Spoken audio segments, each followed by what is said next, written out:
There's just so much. You're listening to a Mamamia podcast. Mamamia acknowledges the traditional owners of land and waters that this podcast is recorded on.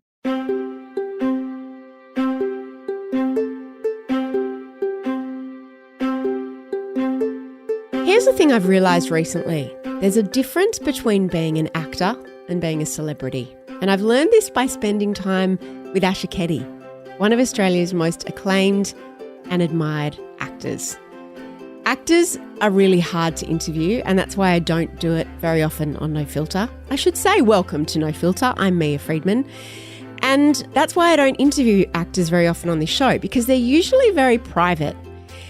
And that used to really annoy me, but I actually understand it. There's a good reason for the fact that they don't always want to do interviews, and certainly not interviews like these.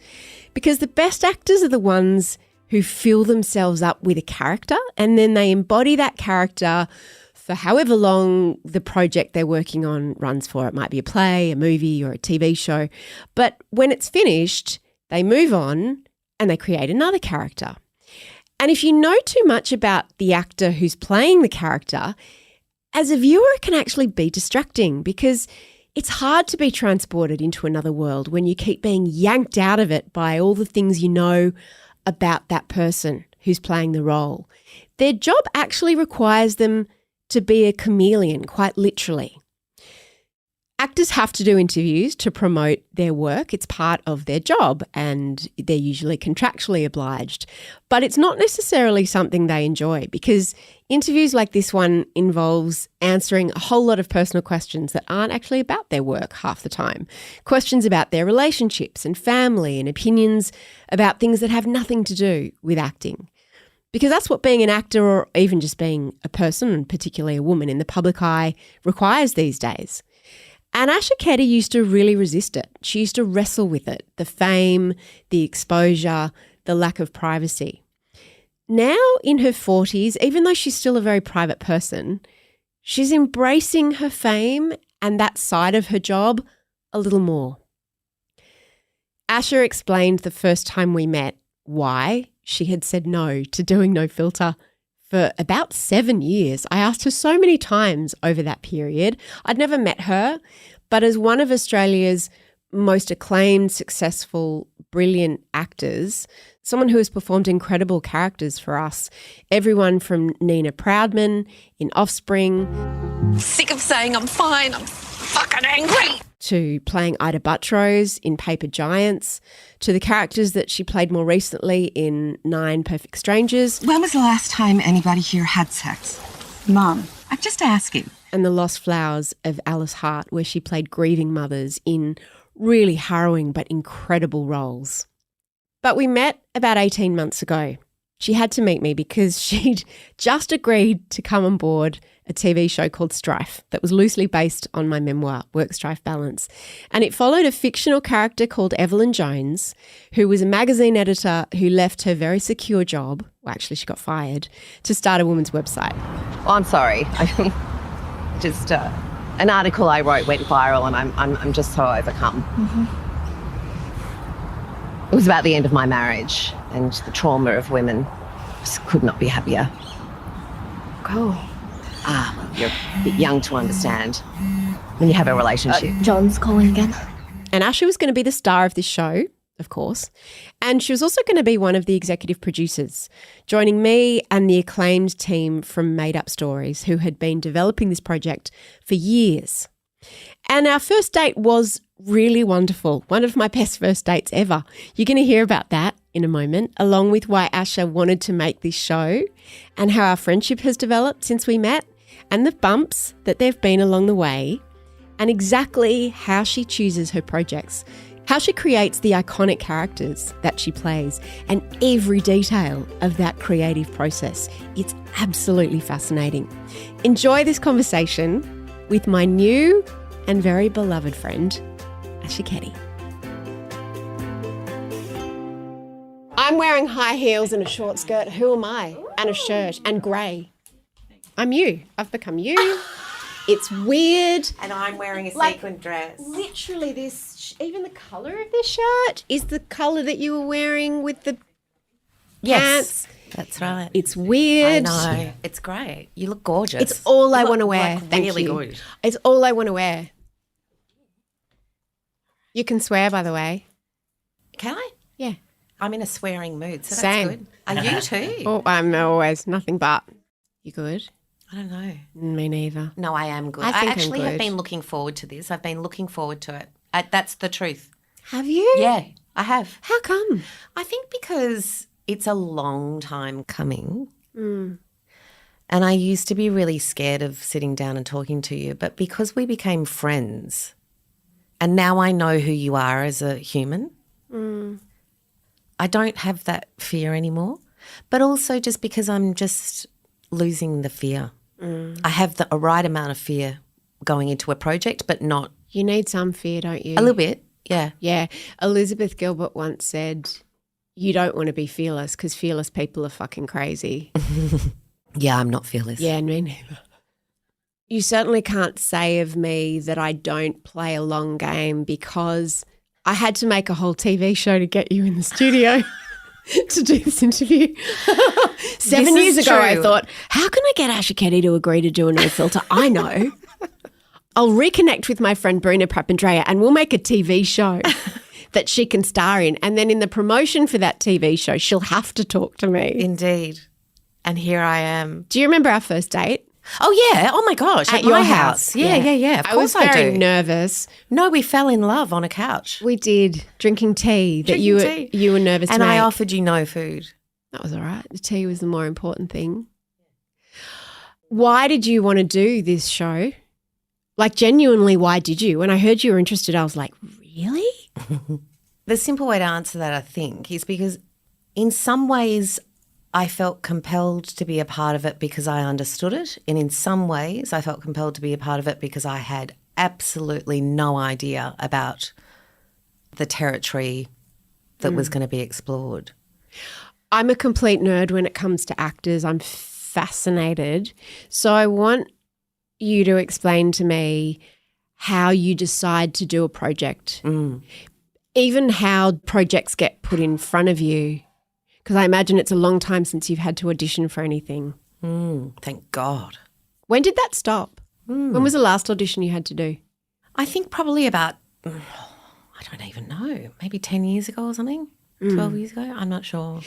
And when did that stop? Because that must have been a significant thing, not having to audition. Yeah, it's really interesting when that shift takes place, when people actually have a body of work to look at and feel that it's enough for them to see who you are and what you can offer, as opposed to sitting you in a room in a really weird environment and saying, act. Did you used to be good at auditions? Terrible, I think. How is it different Not to quite as acting? terrible as I am at making a speech, but not great in an audition room. Sometimes I would go in and if I was in a sailor-faire kind of mood, I would nail it, and most of the time not, though. I mean, I spent most of my 20s just not nailing it in audition rooms. It's really difficult. When you believe actually you've got enough confidence to believe that you've got something to offer and that you think you can offer something, you know, a particular role in a particular project, but you just can't nail it on the day because of nerves, because of lack of relaxation. It's very disheartening and it's quite difficult to push through and go to the next one. But that's just the life of every actor until you get to a point where you have a body of work people can actually look at. There's so and much think, rejection built into it, isn't there? Yeah, of course, yeah. In a way it's good, though, for you as a young actor to have to, you know, develop the resilience and the grit that's required for the job when you actually do start working prolifically, you know? In a way it's good. So once you don't have to audition anymore, what happens? Because having Asher Keddie attached to your project, as I know from experience, means that you get interest. Like things can happen. Like there's a million projects that people try to make and most of them don't get up. And in a big part of that is having someone attached. Right. Someone marketable who audiences want to see. So when you're in that position, is that something that happened after Offspring or after Love My Way? Oh, no, certainly not after Love My Way. Probably Offspring, yeah. or just sort of around that time, like playing Ita Buttrose and, doing some more significant television, mainstream television. And so then and in larger roles, I guess. Yeah. Yeah. Like carrying shows. Yeah, but I've never really felt like I'm one of those actors that can get a whole lot of money to make a project. I don't think it's been like that. I don't think about that inside of my life, and if a project is offered, I just, like an audience, want to connect with it. And if I do, emotionally and psychologically, then I guess that's what compels me to make a call and say, I really like that, or I really like that idea, or that absolutely terrifies me, and I'm still interested. What's that spark? Because I imagine after Offspring, did you get offered a lot of projects that were like Offspring? There was a time, yes, actually, I'd forgotten about that. Well, interestingly, we kept shooting Offspring each year, so there wasn't that much time in between. And when there was, the projects, thankfully, that were offered to me in between seasons of Offspring across that period were really different, were vastly different. Like Party Tricks and The Birth of Cleo, and I'm not sure, I can't remember the other ones, but there were a few. Did you deliberately, do you sit down with your agent and go, I don't want to be typecast in this kind of role. Here are the things I'm interested in doing that'll challenge me, or is it gut? Most of it's gut. We made a loose plan when we decided, when Offspring finished, when it came to an end, to try to seek out projects and also accept projects that felt different to not only the tone of the show but also the character. I mean, it was pretty saturated, and I'm so happy about that. I love it. I can enjoy it now. Like, it's thrilling to me that connected in the way it did, that show. I can see how it could have become a burden. Sounds too much of a, no, not a burden. Not a burden, no. But be careful what you wish for. So you're in a show that is incredibly globally famous. Everyone knows who you are. You didn't strike me as someone who went into acting to be famous. No, I certainly wanted attention, but that's different, I think. The funny thing is, what is the difference? Well, you don't know what famous or well-known feels like until it happens. So whatever idea of being famous is as a kid, dreaming of telling stories and being a performer, and it's like a warped idea. But I don't think I ever thought about famous, but I certainly wanted attention as a kid and wanted to perform, and I wanted to tell stories and jokes and make people laugh and make people cry. Both. Sounds terrible, doesn't it? No. Make people cry. But you know what I mean? It wasn't just you wanted to connect. Yeah, I just wanted to connect. You wanted to make people feel something. That's right. But I also wanted to feel heard as well. And I think some kids just like that. You want that. Up next, Asher and I talk about the way she prepares for characters. I'm such a nerd about this, and it really, really fascinated me and surprised me and shocked me at one point, actually, how she prepares to play a character. I also asked her about becoming a stepmom so unexpectedly at a time in her life that was already incredibly intense.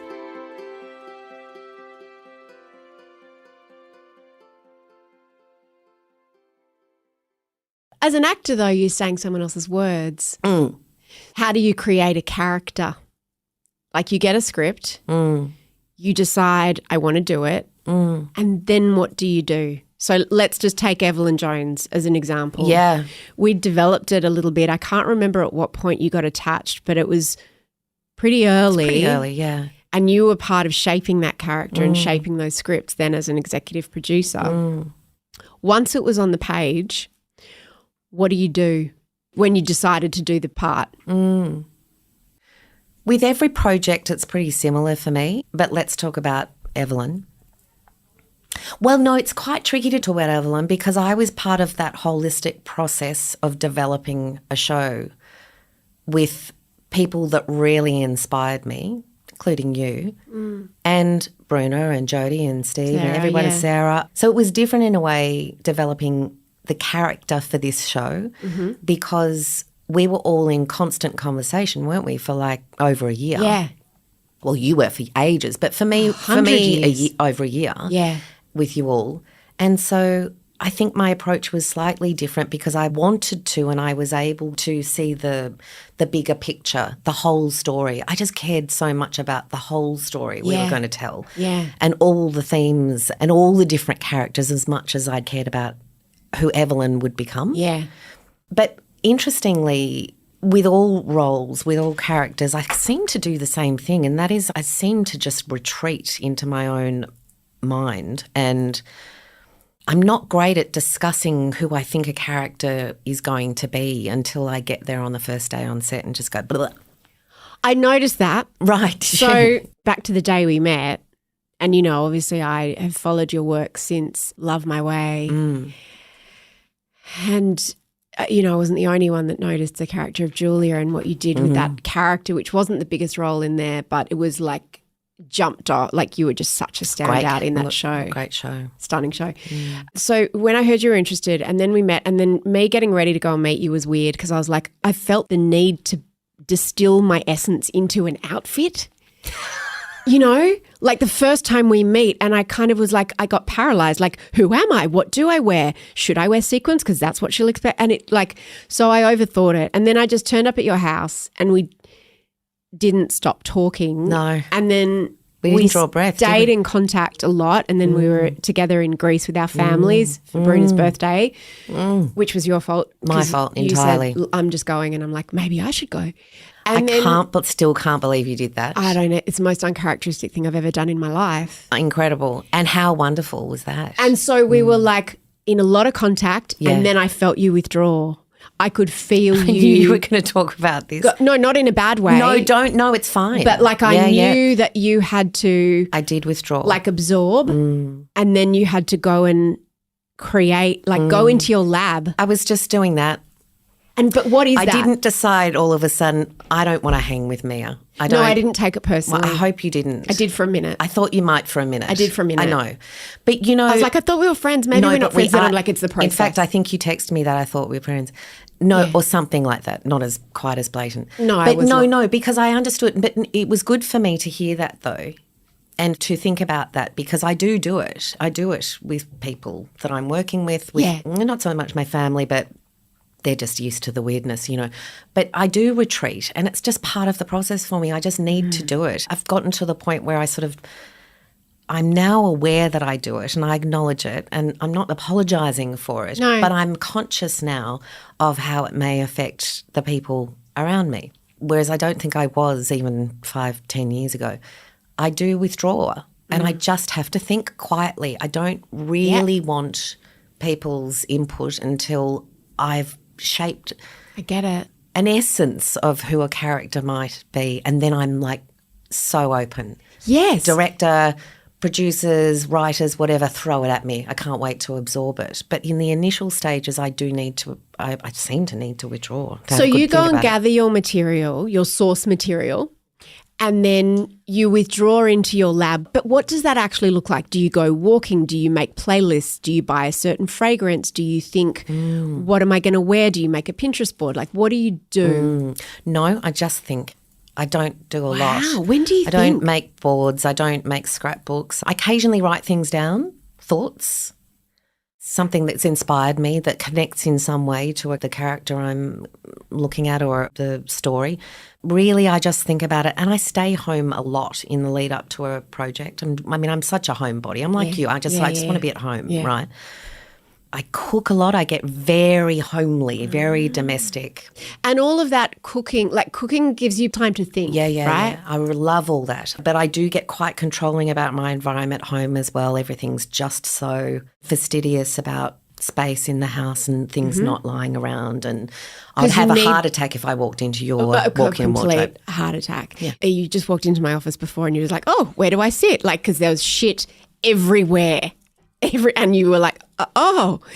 So it's almost like you need to cleanse all the stimulation and noise to just go internal. I think so. I think that's what happens. And then do you practice? No. How do you learn a script? So you've got the script. Well, you're just in read like it and every read it page. and You've got a million things to learn. Yeah. What do you do? I just read it and read it and read it. I might occasionally speak. out loud. But like with And I Asher's might- voice, for example. Okay, well, this is, I don't know. And that was playing a real person, which is challenging in a different way, I've heard you say. I don't think I've ever admitted this or have spoken about it, but I'll be honest about it because we are sitting here doing no filter. I didn't hear myself speak her voice until I got to set. And I don't know why. I mean, what a terrifying thing. It was so... That's a risk. It was a risk. That's a deliberate I could decision. hear myself Okay, you could hear all yourself. the time for months. Oh, I got it in my head. I could hear myself. But there's something about internalising it until I'm ready, until it's time to perform and deliver and execute, that must challenge me in the right way. Does that make sense? Yeah. Because that's how I do it. I mean, I didn't go to drama school, so I don't have a process that I can fall back on. I had to develop it myself. Yeah. And from watching actors that I understood and I connected with through my time in the theatre, for example, I just seem to not want to execute until I'm there under that pressure. There's a lot of trust in you by the people around you and a lot of trust in yourself from you. Yeah, because I can hear it. Yeah. And I can feel it. I do start doing strange things like with my physicality. I do start thinking about sitting and walking and running differently, and my posture becomes a thing.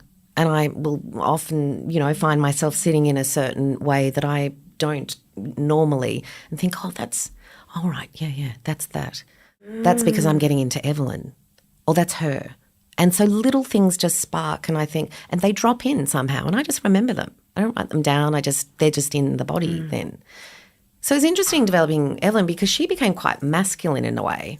I want to start with the choice of the wardrobe because people have asked me about it, they've asked you about it, and it was one of the, I won't say clashes, but it was one thing that really I wasn't happy about at the beginning. Weren't you? No, not by the time we got to set, but I just assumed without even logically thinking it, I was like, I want the fashion to be another character in the show like it is with Sex. I'm so derivative. I'm such a basic bitch. Like it is in Sex and the City because it's a form of self-expression and all of those. And then someone said to me, we're not making Emily in Paris. It wasn't you. And I bristled at that because I'm like, I'm not saying that we are, but I just think that the clothes need to help tell the story. And what I didn't understand is that they did. They just didn't in the way I expected them to. And the minute that you walked on set, actually before that, the minute that I looked at the pictures, I got it. Yeah, the minute I right. got it. And now I'm like, oh, thank God, that is the smartest decision one of the smartest decisions that you could have made. And thank God you made that decision. Yeah, I just didn't want the clothes to say too much, but yet They did. Well, I wanted to do it in an understated way and a strong way, like a kind of a confident way, as opposed to layering clothes on her for her to feel a certain way, Evelyn.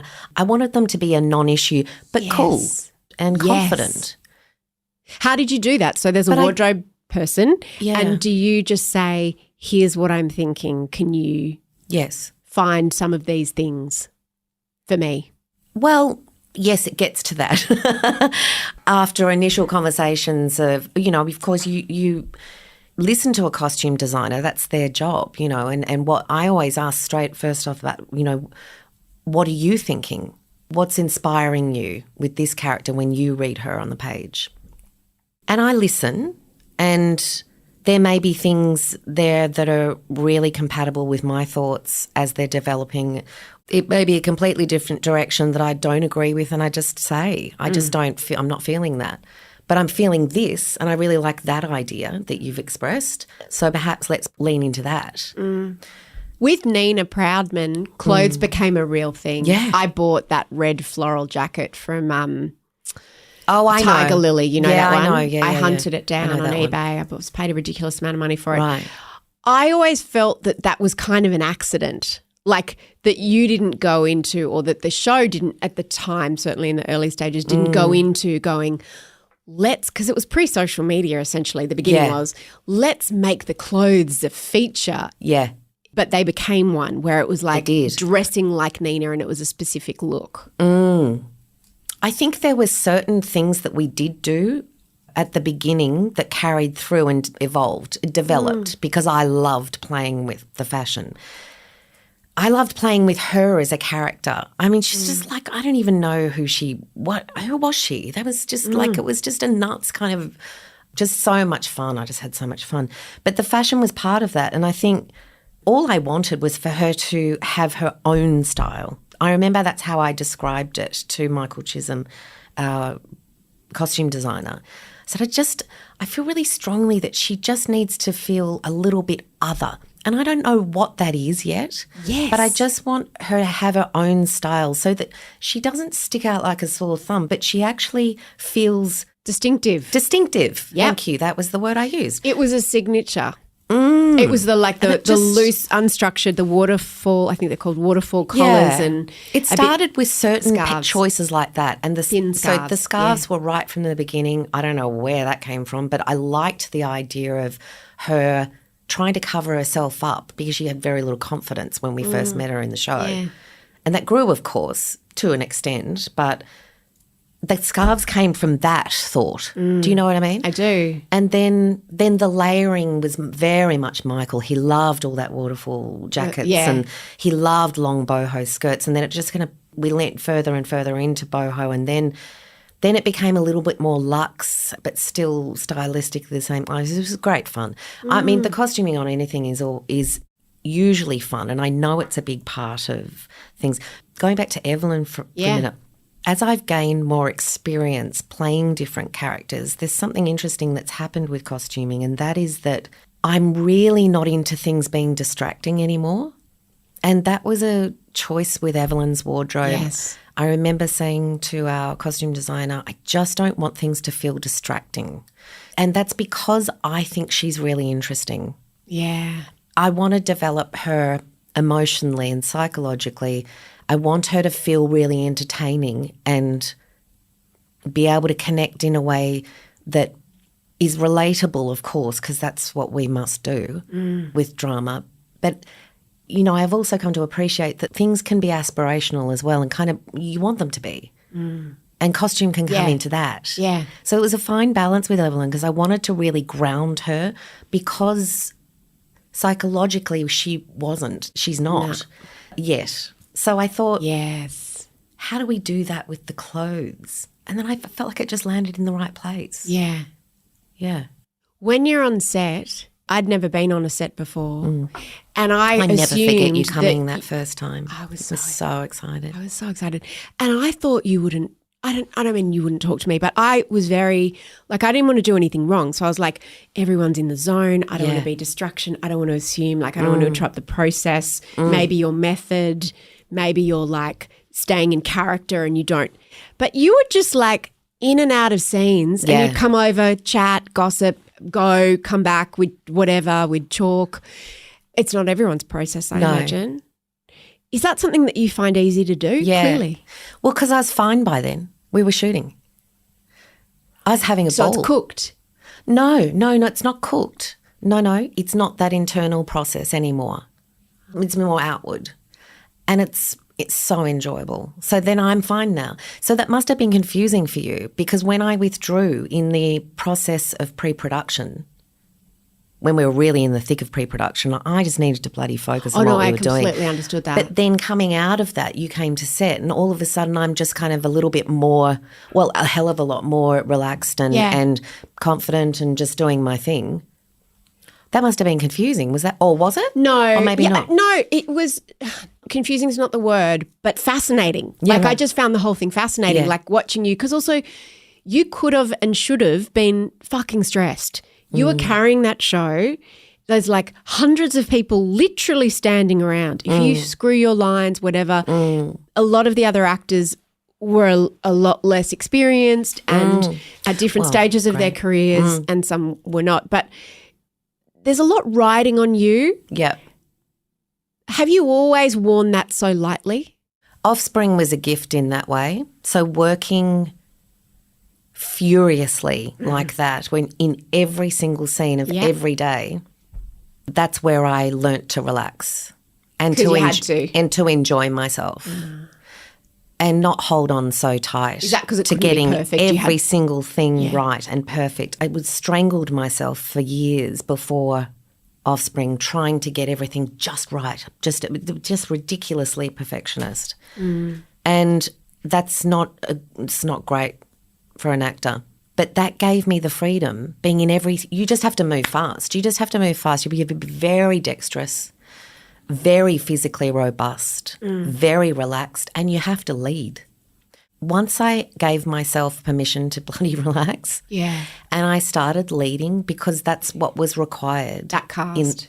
I just then, just you're on the set the whole time, and it's the same with Strife. And everyone's looking at you. And it's the same with Fake that I just did. You know, you must lead. You have to learn how to do that. Because you're number one on the call sheet. Yeah, kind of, but it's like you're driving it because you're the one driving the story. Yeah. I guess. So You set the tone. You set establish the tone. culture. Yeah, and the culture is really important to me On on a set. set. Absolutely. So I What does have a bad allowed set myself to look like? relax now so that the culture can feel good and supportive and open and collaborative. So one of the things I asked you on our second date, Yeah. which was What was that? dinner. Remember we went to that restaurant? That's when I decided to come to Greece. That's right. I was like, My we favourite had our little first date restaurant. and then I was like, do you want to have dinner tomorrow night? Yeah. Am I coming on too strong? Imagine that, me coming on too strong.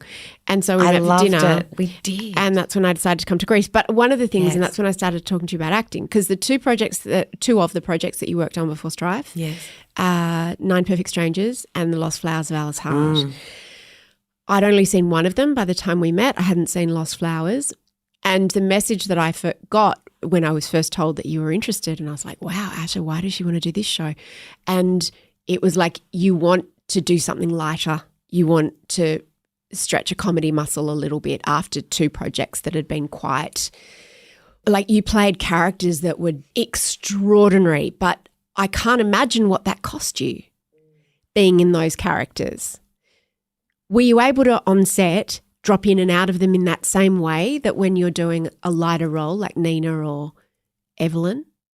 Well, it's interesting, the lighter thing. So I didn't want to do something lighter. I wanted to enjoy that sweet spot for me again. For me, it feels like a sweet spot where I'm exploring a story that feels authentic to me, but that can have a plenty of levity. Yeah. I like it. I like funny. I like I like watching entertaining things. I like watching truthful delivery, which to me is sad and funny and complicated all at once. So I wanted to kind of lean into that a little bit more after those roles that were, fairly confronting and dealing with, enormous loss and complex Loss in of a children. different way. But You played 2 That's right. mothers who'd lost children. That's right. Yeah. First of all, why? Why would you have 2 boys at home, why would you want to do that? Why would you want to go there? I've never understood actors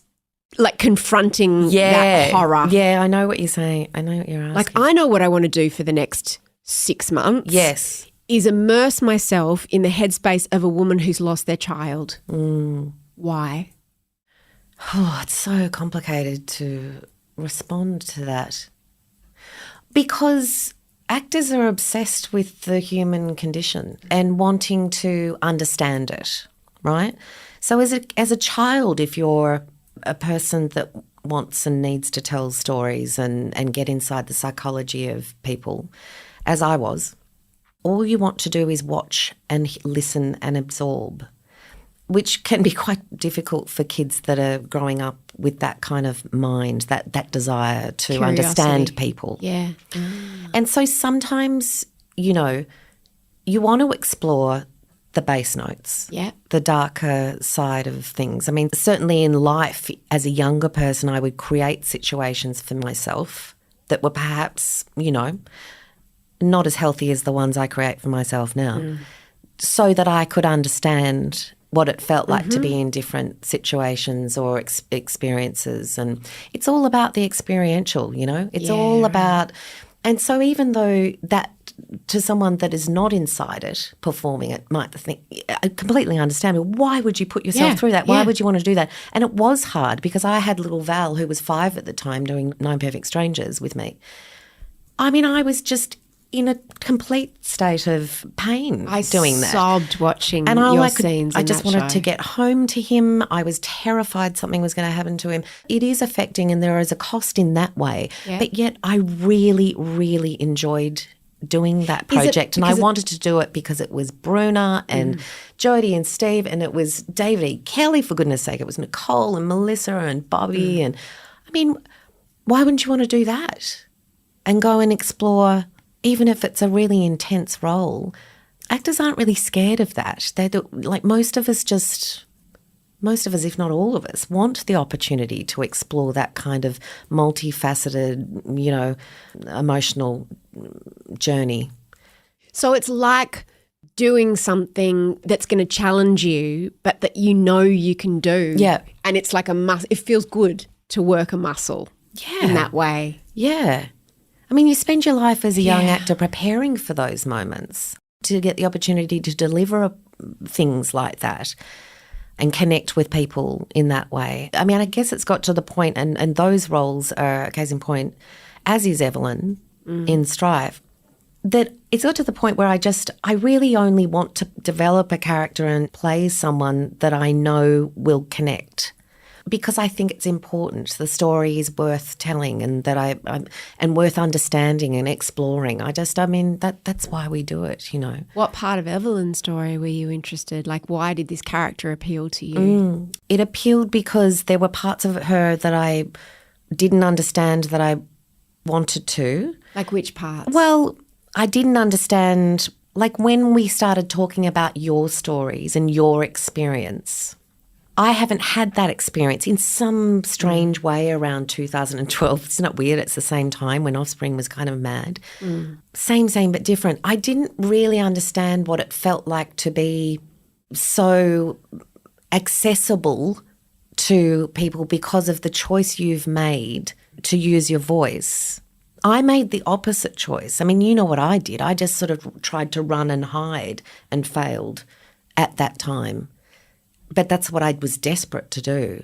And I didn't have the confidence to speak about my thoughts and my truth and what I felt. But you did. But that's because I wasn't an actor. Like, to me, that time for you in 2012 from the outside, it was the Venn diagram of celebrity and acting. Because being a celebrity is very different to being an actor, I've come to see from the outside. Yeah, right. It's not that you're complaining about that, but it's not necessarily what you thought it would be, and it can start to eclipse. The difference is people think they know me, and they do, but people think when they go, oh, Nina, that's not you. No. And Evelyn's not you, and the characters you play aren't you. So I can see why that's much weirder. I mean, it's weird for me that not everyone, people feel that they know me, but at least there's no gap there because they actually do know me. Yeah. So I don't think you wanting to run away is surprising at all, because it's like, I'm really glad you adore Nina, but that's something that I created. It's not this person standing in front of you in the coffee shop holding hands with my partner or my child. Yeah, that's right. How do you deal with the privacy of people thinking they know you but they don't know you? Well, you play lots of different roles, which takes me back to your question earlier. That's now I'm starting to understand it. There was a conscious decision after Offspring because of that to explore roles that were vastly different. Those roles happened to come my way, and it was the timing. Timing is so much of everything, really. It plays such a big part.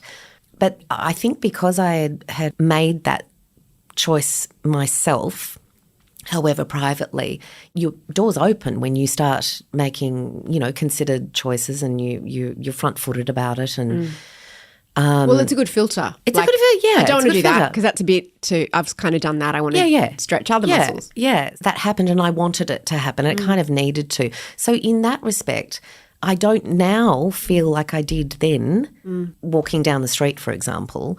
I feel more open than I've ever been, actually, strangely. I was probably just getting older, I think, and more relaxed. Yeah. Yeah. I don't know, I seem to care even more now about my work, but less about what people think. I know that, do you know what I mean? No, of course. I care about making Good shit. really good shit and working with really great people. And that's feeling very exciting to me at the moment. Yes, I don't feel like people know me as a certain way or think that I'm like a certain character because I'm, in the last 10 years there's been quite a few different characters. Yeah. Yeah. So it's not always like, Nina. No. But I love that people still love it and they celebrate it and they write to me and it's amazing. It's the gift that keeps on giving, The idea of the pinnacle being to leave Australia for an actor, why didn't you? Because it wasn't the pinnacle for me. Just wasn't, ever. I have always had big dreams about having a big life when I was little. Didn't know what it was going to be. But I thought about it. I was excited by that thought that whatever it was, I'm going to have a bit, things are going to feel big, fun and exciting and prolific in my life. I always had heaps of energy for that. But the pinnacle wasn't that, moving overseas for me. And it just wasn't my path either, because my path was, having the fortune of being offered really fabulous, complex characters in really wonderfully written shows here. I was working when that kind of possibility may have become a reality. I was working really hard and I really liked what I was doing here. So it just didn't ever feel like and it doesn't now. It's changed so much now, the landscape, hasn't it, with the different platforms and, of course, the streamers, and we are able to push out globally. I mean, that's just fantastic, I just feel so thrilled about that and telling our stories here and for them to have that reach now. It's possible and it's happening. Was there ever a moment, like a film or just a window where it was like, I have a choice to make? And the choice that I make is going to set me on a very different path? Or is it not as straightforward as that?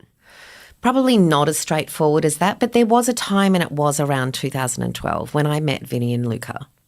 So it was around that time where my path became clear as day to me. Just in case people think you're in a throuple, Luca, I met these two great guys and I was like, you know Vincent what? and Luca. Polyamory. No. Luca is your stepson. Yes. Vinny, he was about 2 when you met Vinny, Yes, who is an he was acclaimed 2. artist, and you became a stepmother before you became a mother, and a number of years later you had Val. That's right. And you knew your path was in Australia. I did. Well, I didn't know it was in Australia, just that is how it unfolded. So I'm not a great planner. I've never really had a big plan. Oh, I've never had specific plans, sorry. I've had a big plan, but not specific ones. In terms of external markers of your achievement in your profession, for some it's Hollywood, get a Hollywood agent, get an Oscar, that's and I guess getting an Oscar, the Best Actress Oscar is the pinnacle for some people externally. What you're saying is not everybody has that same criteria for success. Yeah, I just didn't have a predictable criteria. Could you articulate it now? Maybe I can articulate it now. What I care about is it feeling good inside the process. So I really like working, as you've seen. I like it. I like the buoyancy of it. I like the rigor of it. I like you like the pressure. I like the pressure of it. I like feeling focused. I love storytelling. I really like working. I like my job. But articulating what I think the pinnacle would be, I'm not sure, because as life does, it just takes you in different directions. I didn't know I was going to meet Vincent and Luca that day in 2012 when I was in the thick of a really big time with Offspring. I was hiding out at my farm with horses. I was, racing back there at night, driving into town 4:30 each morning. I could never do it now, but I did it then in my 30s. You don't know where life's going to take you sometimes, and I like that feeling. I'm not afraid of it.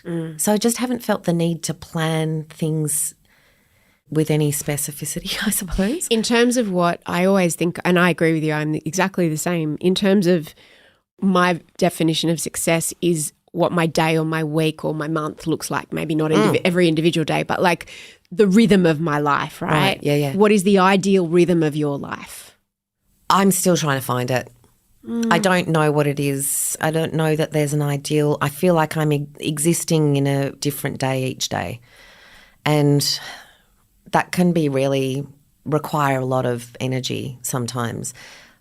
But having said that, I don't mind it either. I don't mind the changeability. As long as my kids feel anchored and stable and free to be themselves and not worried, I don't think changeability is a dangerous thing. I think it's okay.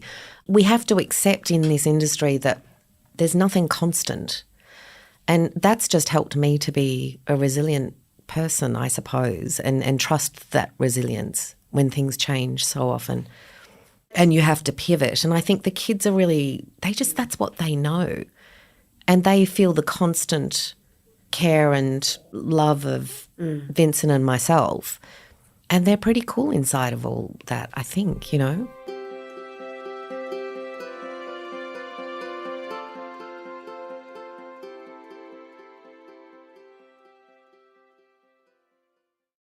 I want to ask about the boys. Yeah.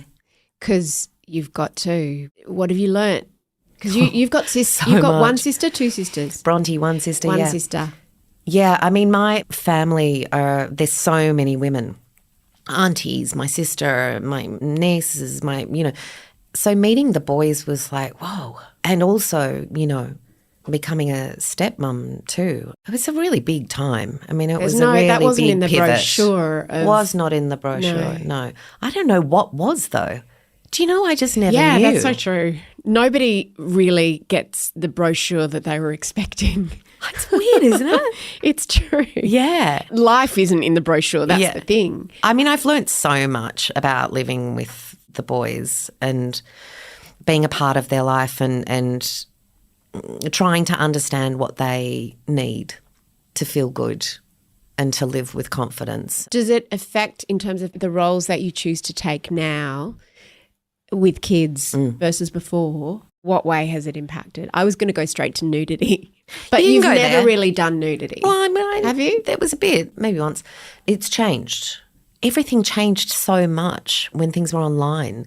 So something that is difficult as an actor is that things are shown out of context. So if you're making a romantic comedy like Offspring and there is a sexy scene, a lovemaking scene or intimate scene in one Did you just say love making? I think I did. It was really like moist. old-fashioned, wasn't it? That's I'm all a right. bit old-fashioned in that way. I'll allow you to Love-making make the scene. love. I mean, honestly. A love making scene. Yep. Stop it. So the An love's being intimate made. scene. An intimate scene. If there's an intimate scene, for example, in 1 out of 4 episodes, that can now be shown on the internet and was out of context without any scenes around it or the episode informing what it was. And I find that really frightening. I find that very destabilising, and you don't have any control over that. And you work so, I guess, we work hard to tell a full story. And when things are thrown on the net forever for everyone to see and be put on any site as well, out of context of the story that we've actually made, I find that difficult. And so yes is the answer. My choices about what I'm comfortable doing on screen have changed, but it's also allowed me to explore intimacy in a different way, which I find more interesting. Like what? Well, like there are many different ways that you can show intimacy and connection Between a between couple. two characters on screen. Yeah, without nudity or Correct. actual sex. That's right. We explore intimacy in our real lives every day, so why can't we see that on screen? Why does it have to be a predictable couple throw themselves on a couch? One of and the go scenes for in it? Strife that I find I've watched it 100 times and every time it takes my breath away. And this is back to what you say about intimacy. It's not just about sex. When you're having a conversation with John, your ex-husband, and he goes, "Is that my shirt?" Yeah. And you just take it off, look him in the eye and push it at him in his chest and walk off. And to me, the intimacy in that, which is like, So that's what I'm talking about. So that's a choice that I made because How does that come about? Like, how did you even think of that? the end of that scene came about because we were working on that episode. It's the first, isn't it? First Yeah. episode. We're working on that episode, as you all recall, and it was almost there in that scene at the end. I remember suggesting instead of words and her lashing out at him, I think there's nothing left to fucking say. What more do you want? I'll take the shirt off my back and give it to you. I just wanted to, sometimes that kind of physicality can be more impactful than saying, how could you say that to me? Yeah. What else do you want from me? It was just, I just said to Sarah, I think let's not say anything. Let me do something. And it ended up being that. But, yeah. What were the hardest scenes to film in Strife? What are the most technically difficult scenes to shoot? I have to work really hard in scenes where the full ensemble is talking. So what happens to me is that I found those scenes quite tricky because I would be just listening and watching them thinking, oh, it's fabulous, but in character, but just actually really engaged by them. That it's not my strongest point remembering that I've got to speak at some point. In large ensemble scenes, you really got to listen, obviously, and feed off the energy that's coming at you and respond to it. But sometimes when it's so great and it's so funny as well, I just can't help be so tickled by that, and it takes me somewhere else. Do you ever break? So focus breaks occasionally. Oh, yeah. I mean, several times filming Strife, I was absolute mess in hysterics. I was talking to some of the actors, Bryony who plays Penny, and Baby who plays Opal, and they were saying the pride that comes in making Asher Keddie break is epic. That's funny. Yeah, that because you are just, they were in awe of you, and I think that's probably part of the challenge, but that I was to in make awe you of break them. was like so great. They felt so clever. Oh, isn't that cool? They loved it. Yeah. Of course, we like making each other. I mean, it's wonderful material. Sarah's just it's ridiculously good material. It's so smart and it's really funny, and then it really gets you in the guts of the heart.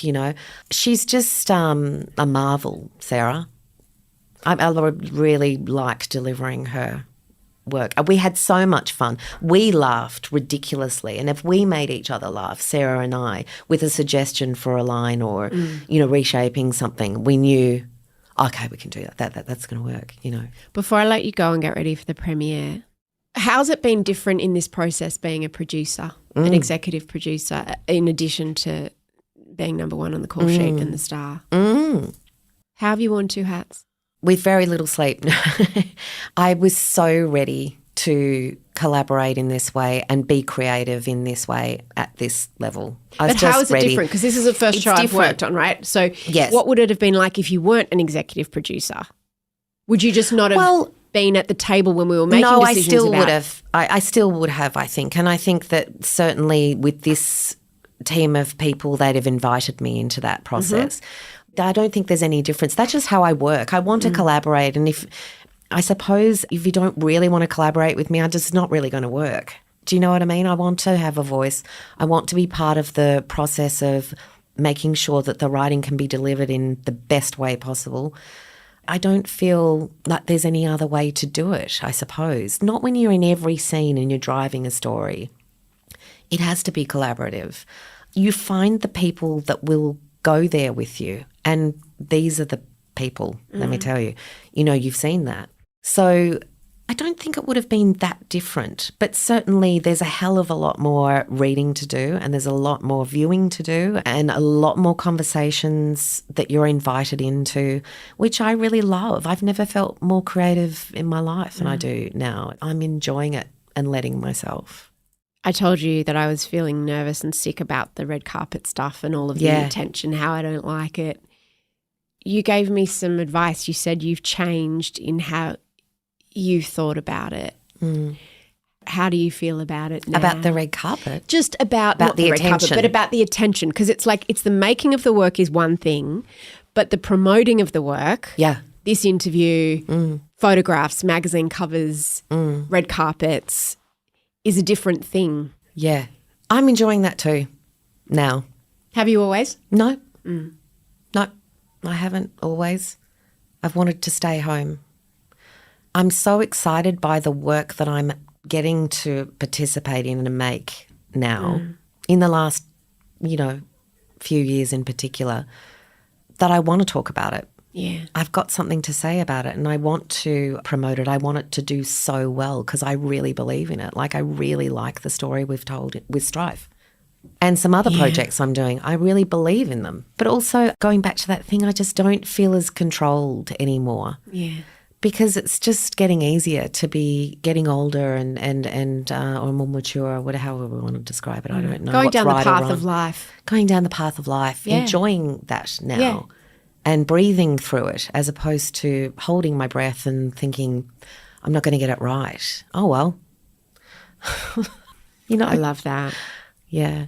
I've loved talking to you doing Thank this you too. I don't know what Evelyn. I was so worried about. What were you worried about, know. do you think?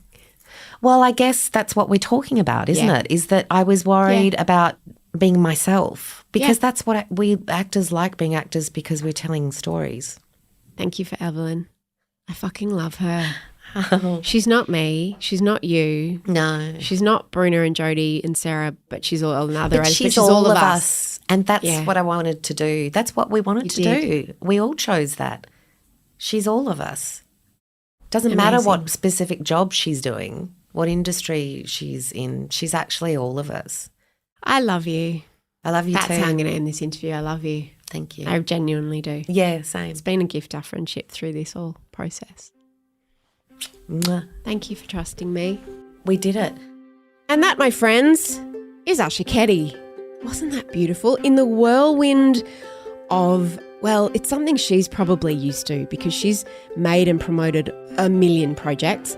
This was my first experience of what it was like as an executive producer on Strife. And I found it all so completely overwhelming. And she was just the calm in the storm. And before she came in for the interview, I said to her, I'm really a bit overwhelmed. I know it's not my show and I'm not the star of it and I don't have to do all the interviews, but I'm just finding the whole experience a bit much.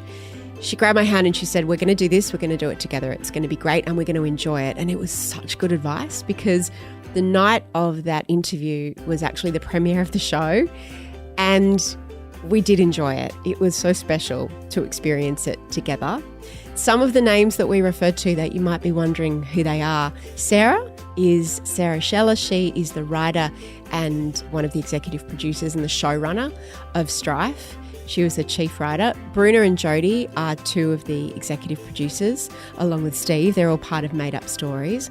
And you can actually go watch it right now. It's on Binge. You can watch all the episodes. It's got amazing people in it. Asher, Matt Day, Jonathan LaPaglia, Bibi Betancourt, Emma Lung, Bryony Skillington, Lincoln Yunes. It's so good. All these people are in it. Alex Demetriades. And you can also listen to Mamamia's companion podcast for the series. We'll put a link in the show notes. That's when Sarah and Jessie Stevens and I, Jessie and Claire, were producers on the show and also writers on the show. We sat down and went through the whole show episode by episode. So get all that into your ears and your eyes and let me know what you think. The executive producer of No Filter is Kimberly Bradish with sound production by Madeline Joannou. I'm Mia Freedman and I so appreciate the time I've spent in your ears.